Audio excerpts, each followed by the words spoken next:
नमस्कार, न्यूज 24 देख रहे हैं आप और आपके साथ मैं हूं सऊद मोहम्मद खालिद। बुलेटिन में सबसे पहले बात उत्तर प्रदेश में बसों को लेकर के सियासत पर, क्योंकि यूपी में बसों को लेकर सियासत ने एक तरह से फैसला बदला है और 500 बसें गाजियाबाद और डीएम को उपलब्ध कराएं प्रियंका, यह बात कही गई है। क्योंकि इससे पहले यूपी की योगी सरकार ने कहा था प्रियंका गांधी सभी 1000 बसें लखनऊ भेजें। इस पर प्रियंका गांधी ने पलटवार किया था और कहा था कि यह ओछी राजनीति है। लेकिन अब इसमें एक फर्क आया। यूपी में बसों को लेकर के जो सरकार ने फैसला था अपना, वो बदला है और अब बदले हुए फैसले के मुताबिक 500 बसें गाजियाबाद डीएम को उपलब्ध कराने की बात कही है।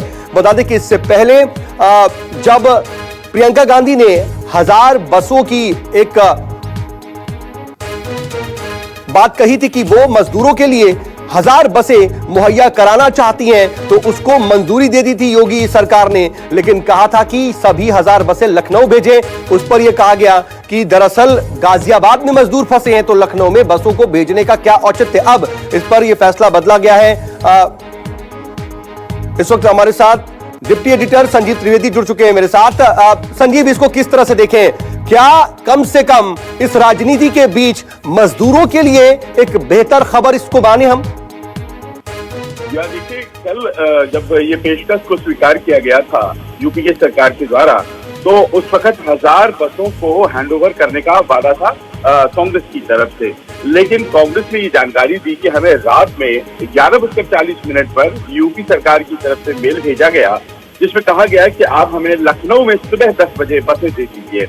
इस पर कांग्रेस पार्टी और प्रियंका गांधी की दफ्तर ने असमंजस जताते हुए कहा कि श्रमिक तो नोएडा और गाजियाबाद में फंसे हुए हैं, उन्हें बसों की जरूरत तो यहाँ है और हमारी जो बसें हैं वो तो आगरा बॉर्डर पे खड़ी हैं। तो ऐसे में आगरा से लखनऊ जाना क्यों जरूरी है, जबकि आगरा से श्रमिकों की मदद के लिए बसों को नोएडा और गाजियाबाद भेजा जा सकता है। लगता है कि इन दलीलों का असर हुआ है और फैसला अब ये हुआ है यूपी सरकार की तरफ से कि दिन के 12 बजे तक ये सारी जो बसें हैं 500 नोएडा जिलाधिकारी को और 500 बसें गाजियाबाद जिलाधिकारी को सौंप दी जाए, ताकि वहां तो संजीव, हमने देखा था कल भी कि गाजियाबाद में क्या स्थिति थी और फिर नोएडा और दिल्ली बॉर्डर पर भी हम देख रहे हैं कि कितने मजदूर फंसे हुए हैं। अब अगर दोपहर 12 बजे तक या फिर कुछ देर बाद तक ये बसें नोएडा या गाजियाबाद पहुंचती हैं, तो क्या माने कि मजदूरों को उनके घरों तक पहुंचाने में कम से कम अब आसानी होगी?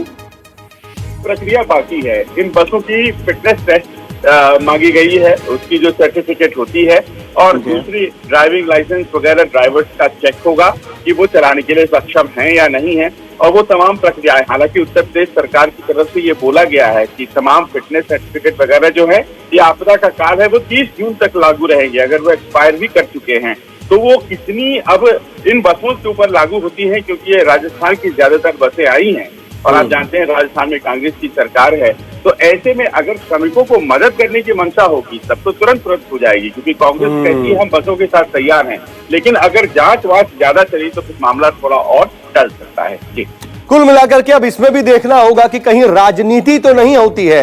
राजनीति नहीं हुई तो शायद मजदूरों को कम से कम एक मदद मुहैया हो जाएगी। बहुत शुक्रिया आपका तमाम जानकारी के लिए। नजर बना रखिएगा, आगे भी आपसे अपडेट के लिए जुड़ेंगे।